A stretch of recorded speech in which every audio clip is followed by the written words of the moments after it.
안녕하세요. 말씀 나눔 시간입니다. 오늘 8월 9일 화요일 말씀 나눔 시간입니다.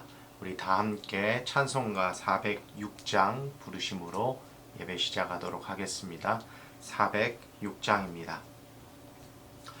고난 내 영혼 편히 쉴 곳과 풍랑이라도 안전한 포구 폭풍까지도 다스리시는 주의 영원한 파르지에 주의 영원하신 받게 하사 항상 나를 붙드시니 어느 곳에 가든지 요동하지 않음은 주의 팔을 의지함이라.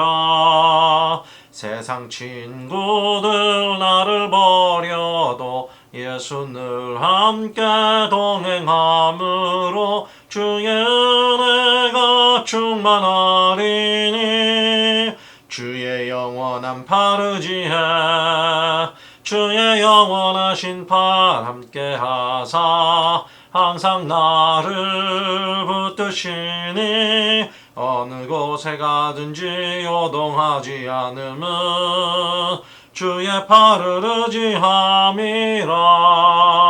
나의 믿음이 연약해져도 미리 예비한 힘을 주시며 위태할 때도 안보하시는 주의 영원한 파르지에 주의 영원하신 팔 함께 하사 항상 나를 붙드시니 어느 곳에 가든지 요동하지 않음은 주의 팔을 의지함이라.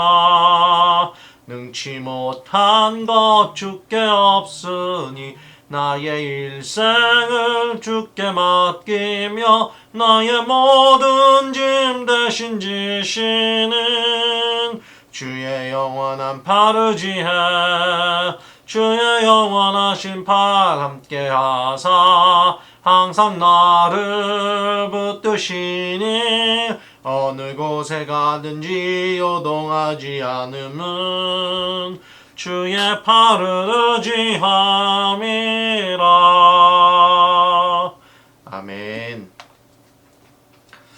오늘 마태복음 28장입니다. 드디어 마태복음 마지막 장인 마태복음 28장 16절에서 20절 말씀 우리 다 함께 읽도록 하겠습니다. 마태복음 28장 16절에서 20절 말씀입니다. 제가 가진 성경 신약성경 52페이지에 있습니다. 다 찾으신 줄로 믿고 제가 읽도록 하겠습니다. 11 제자가 갈릴리에 가서 예수께서 지시하신 산에 이르러 예수를 배웁고 경배하나 아직도 의심하는 사람들이 있더라. 예수께서 나와 말씀하여 이르시되 하늘과 땅의 모든 권세를 내게 주셨으니 그러므로 너희는 가서 모든 민족을 제자로 삼아 아버지와 아들과 성령의 이름으로 침례를 베풀고 내가 너희에게 분부한 모든 것을 가르쳐 지키게 하라. 볼지어다 내가 세상 끝날까지 너희와 항상 함께 있으리라 하시니라. 아멘. 예수님께서 십자가상에서 돌아가시고 그리고 안식일이 지난 새벽 막달라 마리아와 다른 여인들이 예수님의 시신이 있는 곳으로 가는 장면으로 28장은 시작을 하고 있습니다. 그녀들이 예수님의 시신을 두었던 돌 무덤에 이르렀을 때 이미 그 돌 무덤을 막아 놓았던 그 큰 바위는 옮겨져 있었고 그곳에는 하늘에서 내려온 천사가 있었다라고 기록하고 있습니다. 마태복음에서는 한 명의 천사로 기록되어 있습니다만 누가복음과 요한복음은 2명의 천사를 기록하고 있습니다. 그녀들에게 천사는 놀라지 말며 예수님께서 전했던 말씀, 예수님께서 전에 하셨던 말씀대로 살아나셨으며 빨리 제자들에게 가서 예수님께서 죽은 자 가운데서 살아나셨고 먼저 갈릴리로 가셨다라고 전하라고 합니다. 그 여자들은 무서움과 함께 기쁨으로 제자들에게 그 사실을 전하러 가는 길에 예수님을 만나게 됩니다. 그리고 예수님 앞에 절하며 예수님의 발을 붙들고 경배하자 예수님께서도 그녀들에게 빨리 제자들에게 이르기를 갈릴리로 가라, 그렇게 전하라 이릅니다. 예수님의 부활은 곧 대제사장들에게도 전해지게 됩니다. 그러자 이들은 무엇을 했느냐? 당시 무덤을 지키고 서 있던 경비병들을 매수합니다. 그리고 예수의 추종자들이 와서 무덤에서 시신을 탈취해 갔다고 말하라고 시킵니다. 그리고 오늘 본문인 16절부터 예수님께서 명하신 산으로 제자들이 모인 모습을 볼 수가 있습니다. 예수님께 경배하며 주님을 보았지만 그럼에도 의심하는 자들이 있었다라고 기록하고 있습니다. 예수님께서는 친히 제자들에게 대사명을 이렇게 명령하십니다. 예수님께서는 제자들에게 하늘과 땅의 모든 권세를 내게 주셨으니 그러므로 너희는 가서 모든 민족을 제자로 삼아 아버지와 아들과 성령의 이름으로 침례를 베풀고 내가 너희에게 분부한 모든 것을 가르쳐 지키게 하라고 명하셨습니다. 우리가 잘 아는 예수님의 지상대 명령입니다. 마태복음은 일련의 사건들에 대해서 아주 짤막짤막하게 묘사를 하고 있습니다. 그러나 누가복음과 요한복음은 상대적으로 매우 세세하게 기록을 하고 있습니다. 그렇지만 오늘 이 본문 16절에서 20절 사이에 나와 있는 예수님의 이 명령만은 마태복음에만 기록되어져 있습니다. 많은 목사님들께서 오늘의 본문을 가지고 말씀을 전하십니다. 유튜브를 켜서 거기에 오늘 본문의 구절을 치면 수많은 설교가 올라와 있는 것을 보실 수 있습니다. 그리고 다들 예수님의 그 명령에 대해서 우리의 삶과 연결하여 귀한 말씀을 전해주시고 계십니다. 저 역시 오늘 이 본문을 가지고 여러분들과 나누고자 하는데, 특별히 오늘 본문은 개개인에게도 중요한 메시지이지만 교회가 가져야 할 사역의 비전으로 더 적합하지 않을까라는 생각을 오늘 말씀을 준비하면서 다시금 확신하게 되었습니다. 많은 교회들이 이 말씀을 가지고 선교의 비전을 가집니다. 또 전도를 함에 있어서 이 말씀을 가지고 전도를 합니다. 이 말씀은 예수님께서 승천하시면서 직접 제자들에게 주신 명령입니다. 때문에 모든 교회는 예수님의 명령에 순종해야 합니다. 반드시 그러해야 합니다. 예수님께서는 먼저 하늘과 땅의 모든 권세를 내게 주셨다라고 말씀하셨습니다. 모든 권세가 예수님께 있다는 것을 분명하게 확신해 주신 말씀입니다.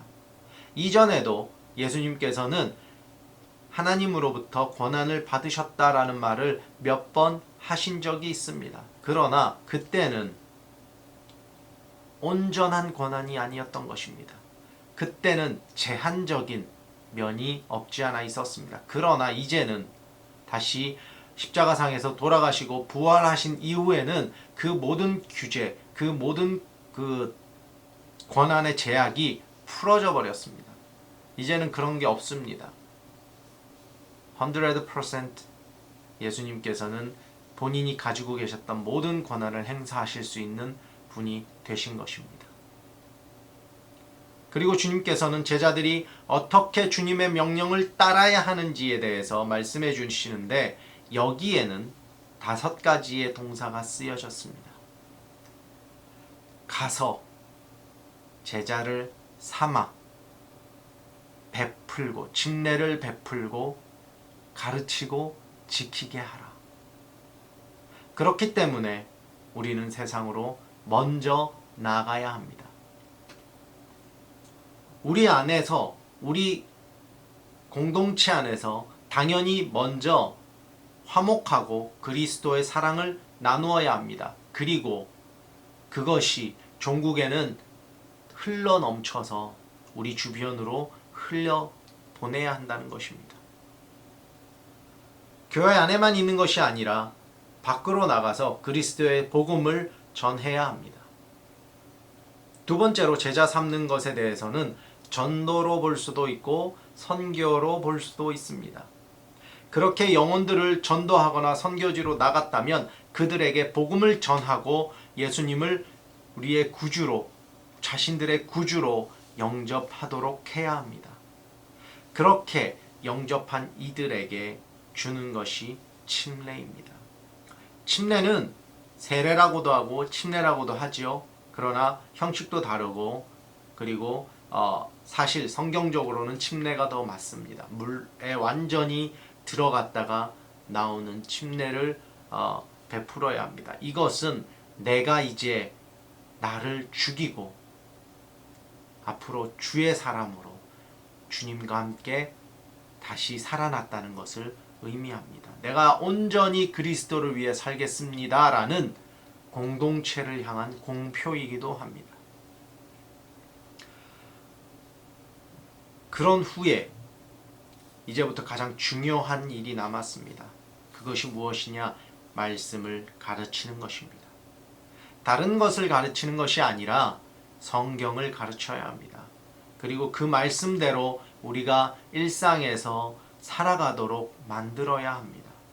우리가 일상에서 복음을 전할 수 있도록, 전할 수 있을 정도로 성경을 가르쳐야 합니다. 성도들을 훈련시켜야 합니다. 근데 그게 언제까지냐? 바로 지킬 때까지 가르쳐야 한다는 것입니다. 이것이 교회가 가진 하나의 사명 중에 하나라는 것입니다. 그렇기 때문에 목회자에게는 매우 막중한 책임이 따릅니다. 목회자는 성도를 훈련시켜야 할 의무가 있는 사람입니다. 목회자는 설교가 가장 우선시 되어야죠. 복음을 전하는 것이 가장 우선시 되는 사역이지만 그와 동시에 가장 중요한 것이 교육입니다.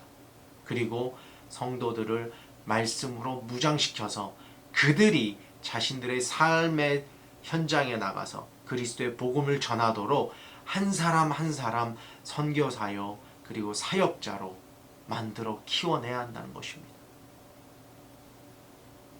그리고 마지막으로 주님께서는 세상 끝날까지 우리와 함께 하실 것이라고 약속을 하셨습니다. 즉 예수님께서 우리와 함께 하신다는 것은 우리가 성령 충만, 말씀 충만으로 깨어 있을 때 우리의 사역은 우리가 하는 것이 아니라 주님께서 우리를 통해 친히 일하신다고 말할 수 있는 것입니다. 주님께서 일하실 수 있도록 우리는 항상 영적으로 깨어 있어 주님의 명령을 받아 순종하면 되는 것입니다. 우리의 주인은 주님이십니다. 또한 교회의 주인, 교회의 머리도 당연히 주님이십니다. 우리는 그저 주님이 일하시는 데 쓰임받는 도구일 뿐입니다. 우리의 본분을 잘 생각하고 또 우리가 오늘 나눈 이 본문의 말씀을 잘 새겨서 주님의 명령에 순종하며 나갈 때 우리의 주님의 아름다운 사역이 완성될 줄로 믿습니다. 그렇게 오늘 하루도 주님께서 주신 그 마음, 그 사명을 순종하며 승리하며 살아가시는 저와 여러분들이 되시기를 주님의 이름으로 축원합니다. 오늘로 우리는 마태복음을 마쳤습니다. 많이 부족하고 또 아직도 더 많이 채워나가야 하지만 이렇게 또 마태복음을 끝까지 마칠 수 있게 된 것은 온전히 하나님의 은혜라고 생각을 합니다. 방금 저는 성경을 가르치고 또 성경을 배우는 것이 중요하다라고 말을 했습니다. 그것이 목회자의 의무이고 성도의 의무입니다. 때문에 저는 지난주부터 지난 주 말부터 아니구나 지난주부터 계속해서 기도를 했습니다. 이제 앞으로 마태복음이 이제 다 끝나가는데 그 다음은 이제 무엇을 해야 할까라는 생각을 했었는데 창세기를 하려고 합니다. 창세기를 하는데 그냥 지금과 같이 본문을 그 한 장 안에서 본문을 정해서 그렇게 짤막하게 설교 형식으로 할까라고 생각을 했는데 이왕에 이렇게 유튜브로 올리는 건데 조금 더 신경을 써서 해야겠다 싶어서 강해를 하려고 합니다. 어떻게 할지는 저도 잘 모르겠습니다. 그리고 준비할 시간도 필요합니다. 때문에 빠르면 돌아오는 월요일부터 늦어도 8월 22일부터 창세기 강해로 다시 영상을 올릴까 합니다. 그래서 잘 준비해서 정말 기도로 준비하고 그리고 잘 공부해서 여러분들에게 강해를 할 수 있도록 그렇게 기도를 부탁드립니다. 그동안 마태복음 함께 예배에 참석해 주신 많은 분들에게 진심으로 감사를 드리고요. 그리고 항상 여러분들 주님 안에서 승리하시며 여러분들이 사명자고 여러분들이 사역자라는 그 믿음 잃지 마시고 하루하루 승리하시는 여러분들 되시기를 축원합니다. 감사합니다.